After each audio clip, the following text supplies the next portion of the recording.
Good morning बच्चों। आज हम लोग जो है हर्षवर्धन के बाद के काल का जो है कि हम लोग इतिहास के विषय में जानने का प्रयास करेंगे।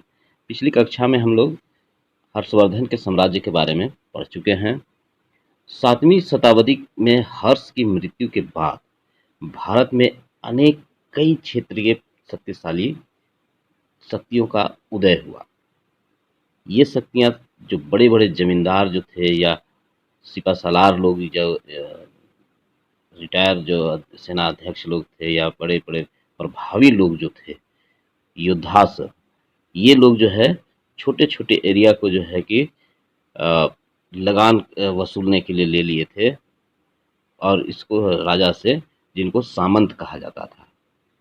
इन्हें राजा द्वारा विशेष शक्तियाँ प्रदान की गई थी। इस समय राज्य भारत में 3 नए राजवंशों में ने अपनी स्थिति काफ़ी सुदृढ़ कर ली थी।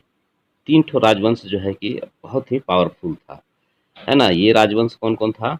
इसमें जो है दक्कन का जो है राष्ट्रकूट, पूर्वी भारत में पाल वंश और पश्चिम भारत में गुर्जर प्रतिहार।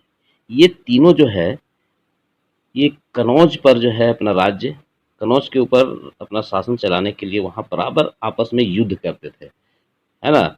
कनौज जो था ये बहुत बड़ा व्यापारिक केंद्र था और व्यापारिक महत्व के लिए ये बहुत ही बढ़िया जगह था जिसमें तीनों राजवंश जो है कब्जा करना चाहता था। इसलिए इन तीनों के बीच जो है हमेशा लड़ाई भी होते रहता था, है ना? इस लड़ाई को जो है, इस टकराव को त्रिपक्षीय संघर्ष भी कहा जाता है। इस संघर्ष में जो है अंततः गुर्जर जो लोग थे, गुर्जर प्रतिहार लोग, ये काफ़ी जो है ये लोग जो है सफल हो गए, है ना? ये काफ़ी मजबूत स्थिति में थे। देखिए अब हम लोग यहाँ पे देखते हैं राष्ट्रकूट वंश। राष्ट्रकूट जो थे, राष्ट्रकूट वंश में जो लोग थे, वो उसके राजा जो है वो चालुक्य वंश के सामंत थे, ठीक है? परंतु उनकी कमजोरी का लाभ उठाकर, चालुक्य के राजा की कमजोरी का लाभ उठाकर अपनी स्वतंत्र सत्ता जो है लोग अधिकार कर लिया, स्थापित कर लिया, है ना? और इसको इसकी स्थापना कौन किया था राष्ट्रकूट का? ये दंती दुर्ग किया था, है ना? दंती दुर्ग इसकी स्थापना किया और राजधानी बना लिया मान्यखेत में, और अपने आप को जो है कि परमेश्वर, भट्टारक और महाधिराज जैसे उपाधियों से अपने आप को जो है कि अलंकृत करने लगा किया, है ना? इसका प्रमुख निर्माण कार्य था इन लोगों का। राष्ट्रकूट वंश में जो प्रमुख निर्माण हुए उसमें कैलाश मंदिर, एलोरा मंदिर और एलिफेंटा की गुफाएं जो है कि आज भी देखने लायक है। ये निर्माण कार्य स्थापत्य कला में यहाँ पर हुआ। राष्ट्रकूट वंश के जो प्रमुख राजा लोग थे उनका नाम है अमोघवर्ष, कृष्ण प्रथम, ध्रुव और गोविंद तृतीय। अब हम लोग यहाँ देखने का प्रयास करते हैं। इस चार्ट में देखो, यहाँ पाल वंश है। पाल वंश जो है ये पूर्वी भारत में एक बहुत ही शक्तिशाली जो है राजवंश था। यानी इसका जो अभी वर्तमान में जो बिहार और बंगाल झारखंड जो एरिया है, ये एरिया जो है राजवंश था इसका, है ना? इसकी स्थापना जो है गोपाल ने किया था और इसका विस्तार जो है वर्तमान बिहार एवं बंगाल इस स्थान पे है। इसमें जो प्रमुख राजा जो हुए, गोपाल ने तो स्थापना की, इसके प्रमुख राजा थे धर्मपाल और देवपाल। देवपाल ने इसकी सत्ता को जो है, तो यहाँ पे जो पीला रंग से दिखाया गया है ये जो है पाल वंश का शासन था। और देवपाल जो है इसका जो राजा था, ये इसको असम और नेपाल तक जो है इसका विस्तार और उड़ीसा तक विस्तार किया। नेपाल, असम और उड़ीसा तक जो है इसका विस्तार किया, है ना? और ये लोग जो है बौद्ध धर्म को अपनाते थे, बौद्ध धर्म के अनुयायी थे, बौद्ध धर्म को मानने वाले थे और लगभग पाल वंश ने 400 वर्षों तक शासन किया। अब यहाँ पे हम लोग देख रहे हैं गुर्जर प्रतिहार। ये गुर्जर प्रतिहार जो है ये पालों के अतिरिक्त उत्तरी भारत की दूसरी महत्वपूर्ण शक्ति जो है गुर्जर प्रतिहारों की थी। यानी पाल के बाद जो है सबसे बीहड़ कोई था तो ये गुर्जर प्रतिहार थे। गुर्जर प्रतिहार ने पश्चिम में एवं मध्य भारत में जो है अपना राज्य स्थापित किया था, ठीक है? इसके संस्थापक जो थे ये हरिश्चंद्र थे। हरिश्चंद्र जो है इसके संस्थापक थे। इसकी स्थापना की थी गुर्जर प्रतिहार वंश की। विस्तार जो है इसका पश्चिम से लेके इधर पश्चिम से में देखो गुजरात वगैरह से लेके जो है इधर तुम्हारा जो है पूरा उत्तर प्रदेश तक जो है मध्य भारत तक, मध्य प्रदेश का इलाका, कुछ बिहार से सटा हुआ जो है इलाका भी है। ये जो है कि हमेशा कन्नौज के लिए जो है युद्ध करते रहते थे ये तीनों राजवंश, है ना, राष्ट्रकूट, गुर्जर प्रतिहार और पाल। देखो यहाँ पर जो है कि बीच में दिखाया गया है कन्नौज को, है ना। कन्नौज जो है व्यापारिक दृष्टिकोण से उत्तर भारत का बहुत ही महत्वपूर्ण नगर था और इसलिए इसको जो है महोदय नगर भी कहते थे। कन्नौज को महोदय नगर भी कहा जाता था। राष्ट्रकूटों ने दक्षिण में चोल के साथ भी जो है चोल वंश के राजाओं के साथ भी जो है काफी संघर्ष किया। राजस्थान का यह सर्वश्रेष्ठ वंश है। राजस्थान इलाका का सबसे बड़ा और सबसे जो है कि मजबूत जो वंश जो था ये गुर्जर प्रतिहार ही थे। ये लोग सर्वश्रेष्ठ वंश था। इनका शासन जो है लगभग छठी शताब्दी से 11वीं शताब्दी तक, छठी शताब्दी से 11वीं शताब्दी तक अरब आक्रमणकारियों से भारत की इन्होंने रक्षा भी की, है ना। अब यहाँ पे हम लोग देखते हैं कि चोल वंश जो है यह दक्षिण भारत का सबसे पुराना राजवंश था, पुराना वंश था। इसकी स्थापना जो है विजयालय ने की थी और ये पल्लवों के राजनीतिक दुर्बलता का फायदा उठाकर जो है तंजौर पर जो है आक्रमण कर दिए और उस पर अधिकार कर लिया। देखो यहाँ पे तंजौर दिखाया गया है नक्शा में, सबसे नीचे में जो है तंजौर है ना। यहाँ पर आक्रमण करके जो है क्योंकि वहाँ का राजा कमजोर था तो ये लोग जो है कि पल्लव लोग शासन करते थे, वहाँ के राजा जो है कमजोर थे राजनीतिक रूप से, तो वहाँ उसका जो है फायदा उठाकर तंजौर पर आक्रमण करके उसको अधिकार में कर लिया विजयालय ने। तो इस तरह से तंजौर पर अधिकार करने से चोल वंश का जो है उदय हुआ, चौल वंश स्थापित हुआ जिस जो विजयालय ने किया।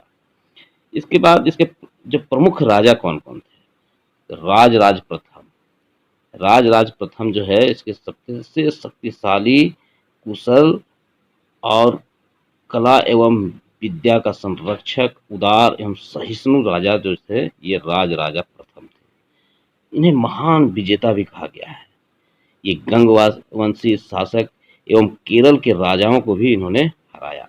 पांड्यों से जो है मथुरा को भी छीन लिया, है ना।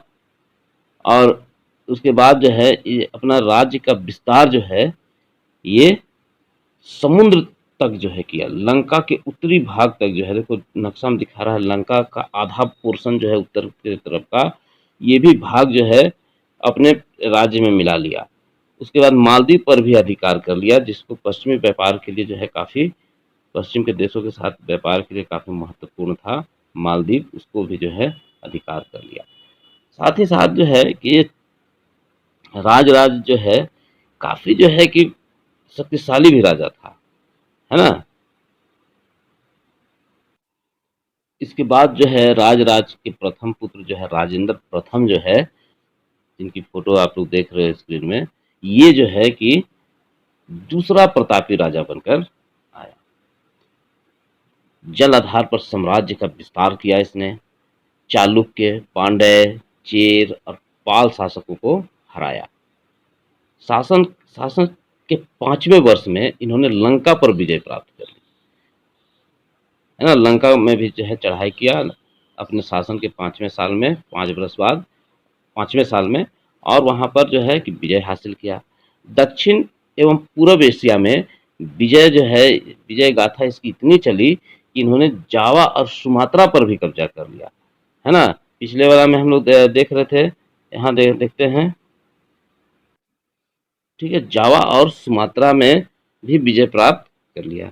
इसके बाद जो है इसके शासन के बाद चोल वंश के राजाओं का जो है कि धीरे धीरे पतन हो गया, कोई शक्तिशाली राजा बचा नहीं वहाँ, और चोल साम्राज्य का धीरे धीरे पतन हो गया। चोल साम्राज्य में बहुत ही शासन की बहुत कुशल व्यवस्था थी।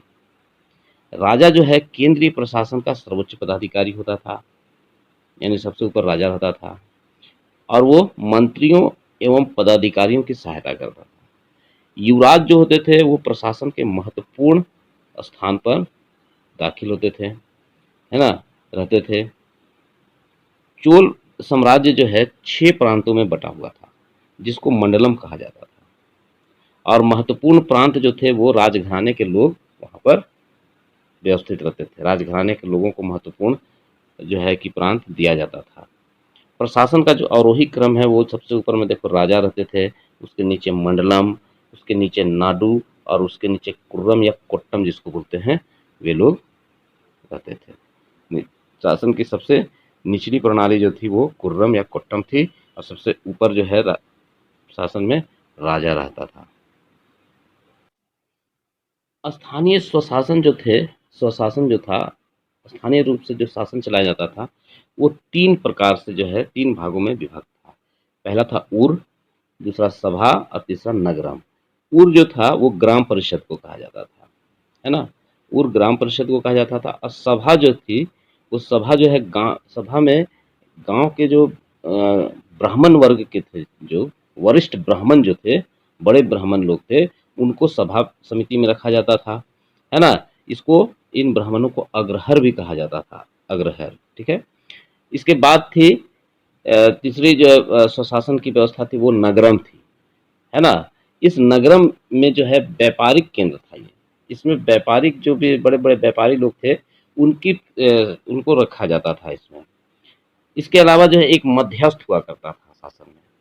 मध्यस्थ जो था ये प्रत्येक गांव में रहता था। ग्राम सभा में वेतनभोगी कर्मचारी था। इसको सरकार द्वारा वेतन मिलता था मध्यस्थ को, है ना। ये इसका काम था कि केंद्रीय अधिकारियों की जो है सहायता करना, कर वसूलना, जनता से कर वसूलता था, है ना, अपराधियों को दंडित करना, शिक्षा, मंदिर और सिंचाई आदि की व्यवस्था की जिम्मेदारी भी ग्राम सभा को ही थी, ठीक है।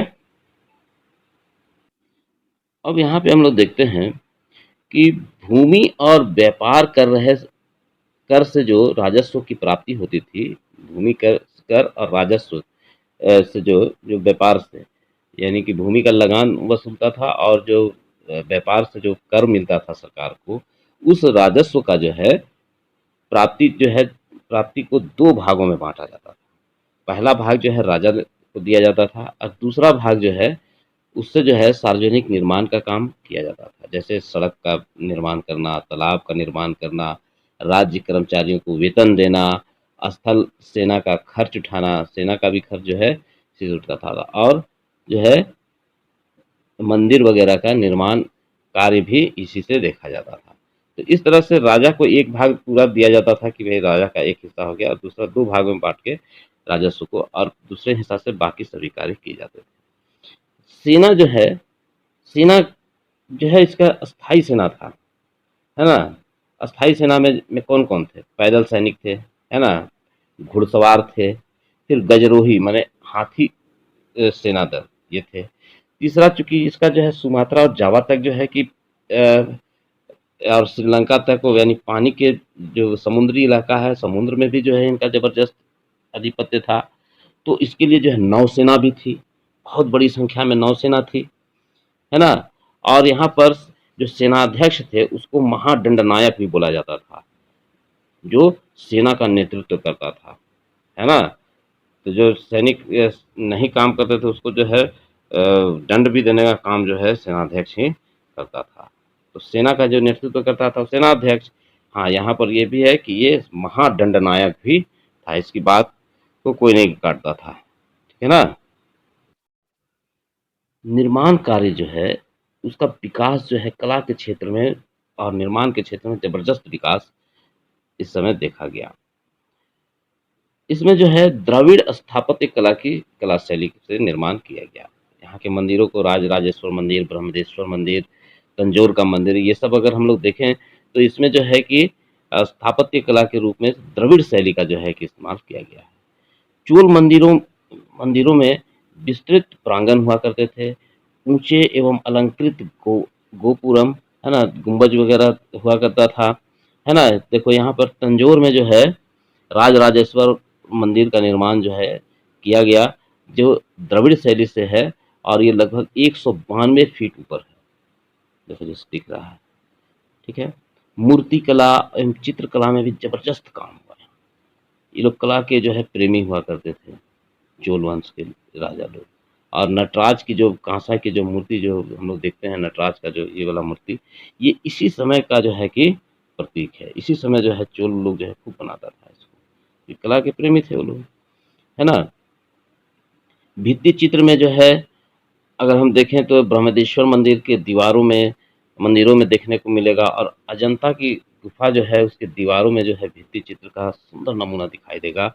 जो यहाँ हम लोग देखते हैं कि जिस समय गुर्जर प्रतिहार, राष्ट्रकूट और पाल राजाओं का आपस में जो है झगड़ा होता था कन्नौज के लिए, उस समय झारखंड की क्या स्थिति थी। तो झारखंड की राजनीति पर भी, राजनीति और संस्कृति पर भी बहुत प्रभाव पड़ता था, और जिसमें से कोई ना कोई अवसर पाकर वे लोग इस क्षेत्र पर अपना अधिकार स्थापित कर ही लेते थे।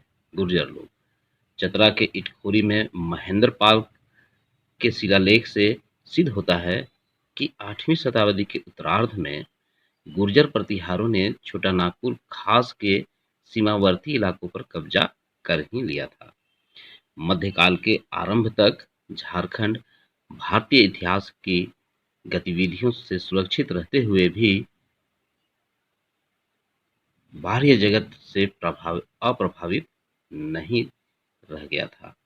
छोटा नागपुर खास में नागवंशियों का राज स्थापित हो चुका था। हजारीबाग और मानभूम में मान राजाओं का शासन था। संथाल परगना क्षेत्र में कांकजोल का राज नष्ट हो चुका था। इस तरह से हम लोग देखें कि तत्कालीन झारखंड में उस समय की क्या स्थिति थी।